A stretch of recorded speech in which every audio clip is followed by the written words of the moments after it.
Hello, everyone. We're back with the Mind Strength Program. This is Sandy, and I'm interviewing Mike, who is a Marine and a decorated Marine, and he's giving us his interest on facing fears.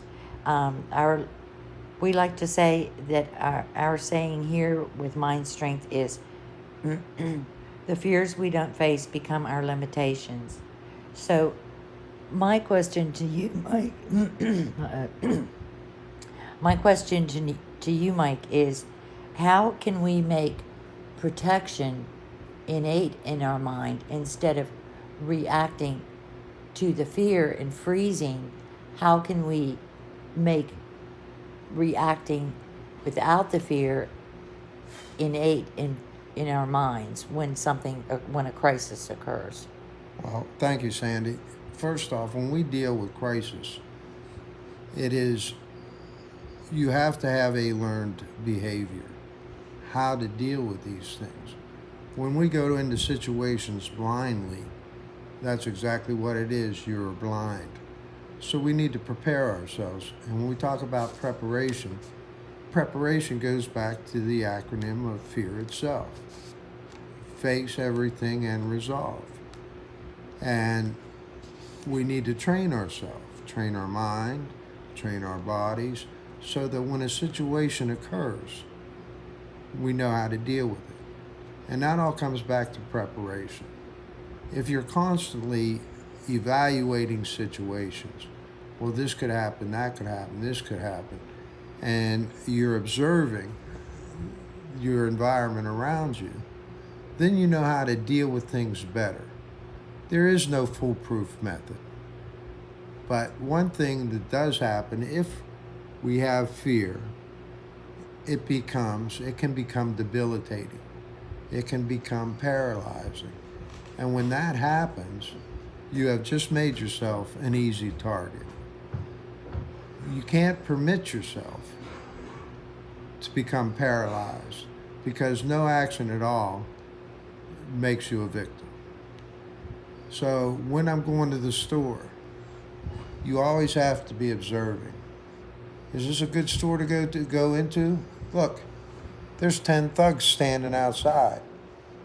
Or would it be better for me just to drive on down another mile and go into another store? Everything needs to be constantly evaluated.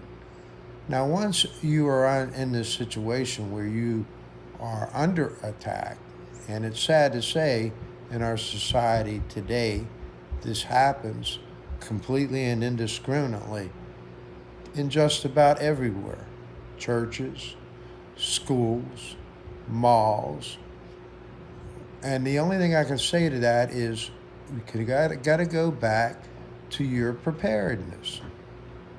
I, for one, am not going to just cower and go underneath a table somewhere or under a desk and wait for somebody to come shoot me.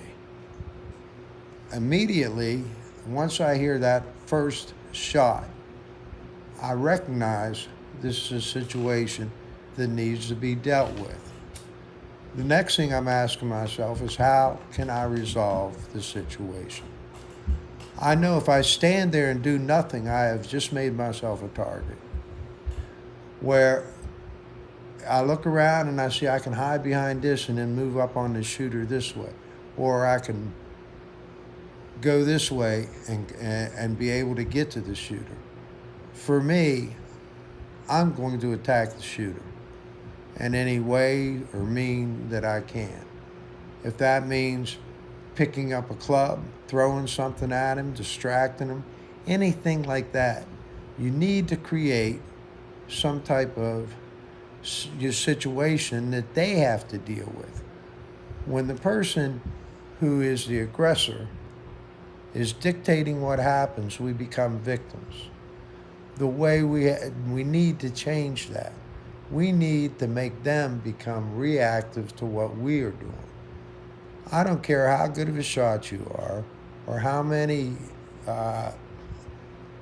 weapons you have, and how many bullets you have. If 100 people attack one individual, some of us are going to get through. And that situation is, okay, there's going to be victims. But if you just sit there and do nothing, the victim count's going to be greater. So you have to build that confidence on evaluating and resolving a situation. And how do we do that? We do it by training ourselves, training and educating ourselves, mentally and physically.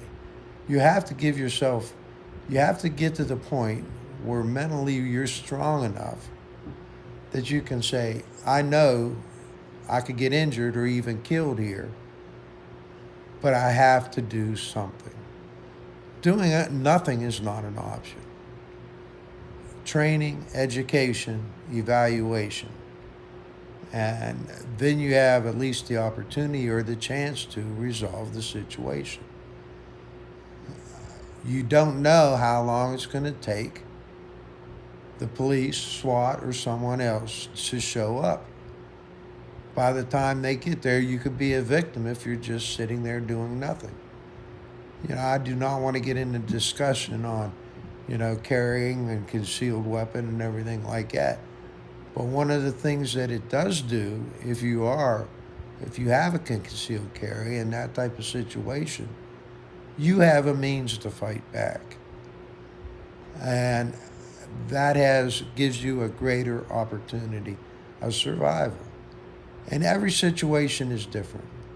If you're going to your car, if you're a lady going to your car at night and it's dark, one, you need to ask yourself a question.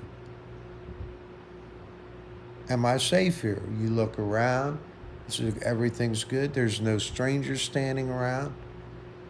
But at the same time, if you look around and there's 5 strangers and one of them's hanging out by your car, you might want to turn around and see if there's some type of security around.